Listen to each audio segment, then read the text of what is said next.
Yes, Papa. Eating sugar? No, Papa. Telling lies? No, Papa. Open your mouth. Ha ha ha. करो करो करो.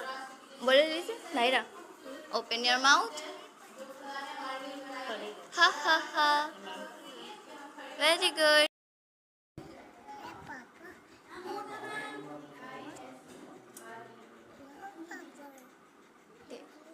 Telling lies? No. Papa. Open your mouth. Very good. Mister Singh के साथ ऐसा क्यों हुआ? क्योंकि वो जंक फूड खाता था, अपने हेल्थ का ध्यान नहीं रखता था। इस वजह से उसकी मम्मा ने क्या बोला? His mother is not crying and telling Mr. Singh, I used to tell him to eat healthy food, but he never listened to me. He always had bad eating habits. He never ate fruits and vegetables. When he was a child, he just liked eating junk food. Now all this affecting his health. इसका क्या मतलब है? उसकी मम्मा रोते हुए कहती है उसकी वाइफ को, वो जो उसके बेटे की वाइफ को, कि मैं अक्सर इसे कहती थी कि हेल्दी खाना खाओ, बट उसने मेरा कभी नहीं सुना। वो हमेशा से गंदा खाना ही खाता था, वो कभी फ्रूट्स नहीं खाता था, वेजिटेबल नहीं खाता था। जब वो बच्चा था वो हमेशा जंक फूड, ये जो पास्ता वगैरह होते हैं, जो कचरा आप बहुत ज़्यादा खाते हो, ये खाया जाता था। अब देखो उसके शरीर पे ये सारा चीज़ इफेक्ट कर रहा है। Mister Singh was already taking, उसको ऑलरेडी मेडिसिन चल रहा था, फिर उसके बावजूद भी वो ऐसी चीज़ें खा रहा था। अब क्या हो गया कि वो जो आदमी बनाया, तो कंप्यूटर क्या है? कंप्यूटर कौन बनाया? आदमी बनाया है। Child computer. It is an electronic device used to do many things. Computer को लिखा है, ये एक इलेक्ट्रॉनिक डिवाइस है जो बहुत सारी चीज़ों में काम करता है, such as playing songs, music, solving sums, watching cartoons, making drawings and color them, typing letters, etc. जैसे कि हम सब लोग अभी सॉन्ग्स करवाते हैं, किसी से प्ले करवाते हैं, कंप्यूटर से ही करवाते हैं। म्यूजिक हम लोग प्ले कर सकते हैं, हम लोग कार्टून देख सकते हैं, इसमें बच्चों को कार्टून दिखाते हैं। तो उस तरीके का हम लोग बहुत, हम लोग कुछ चीज़ों को it is an consider as a smart machine. तो इसको हम लोग क्या कंसीडर कर सकते हैं कि एक स्मार्ट मशीन है ना, जो हम लोगों को हर एक काम में हेल्प करता है। तो तुम लोगों को बेसिक, जिसका हम स्टेप दिखाया था, computer is an electronic device to work as to do क्या था, वर्क एंड एंटरटेनमेंट, तो ये लिखवाए थे। अभी तुम लोगों को क्लास, और उससे ज़्यादा वो कैसे बचा पाती? Time was rough, expenses were more and income was less. अभी का जनरेशन और चल रहा है, उससे क्या है कि हमारा महंगाई इतना महंगाई ज़्यादा हो गया और हमारी कमाई इतनी ज़्यादा नहीं है। लोग, हर इंसान परेशान अपनी लाइफ में इसी रीज़न से कि पैसे कम है और खर्च ज़्यादा है।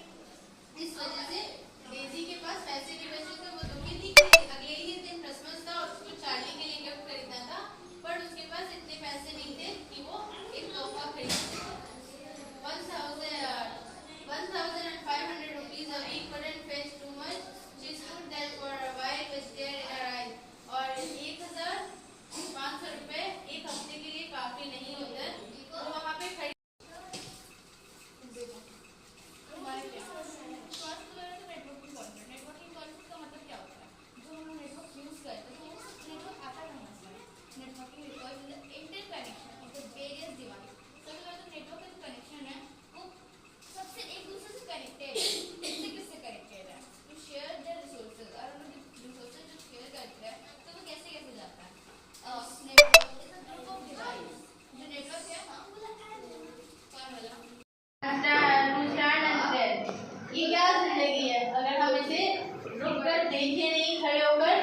अपने आसपास जो हमारी लाइफ है उसको हम देख रहे, लोग क्या जी रहे हैं ये लाइफ को।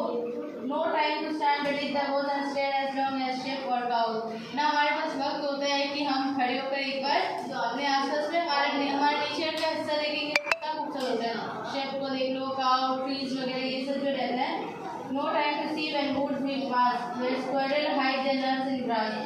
हमारे पास अब इतना भी वक्त नहीं है कि हम लोग कर देखें। स्क्वारल जानते हो ना?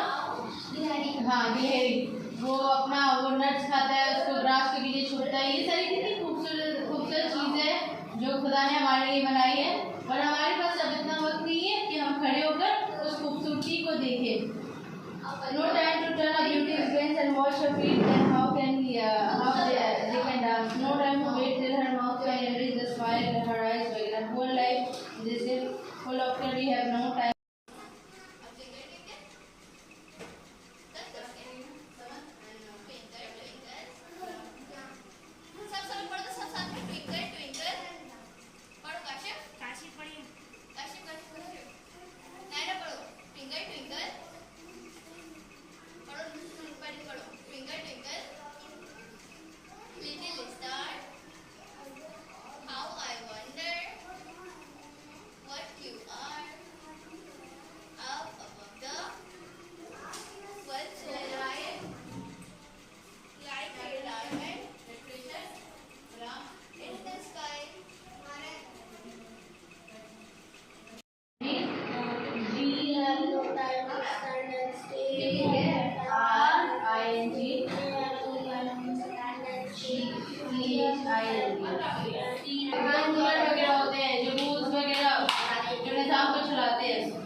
There was once an emperor who loved clothes. He spent most of his time trying on new clothes.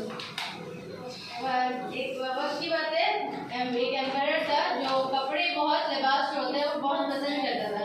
वो ज़्यादातर टाइम बिताता था अपना नया लिबास को ट्राई करने में। उसको इतना मतलब वो होता नहीं, हमें कुछ ना कुछ चीज़ें पसंद होती है।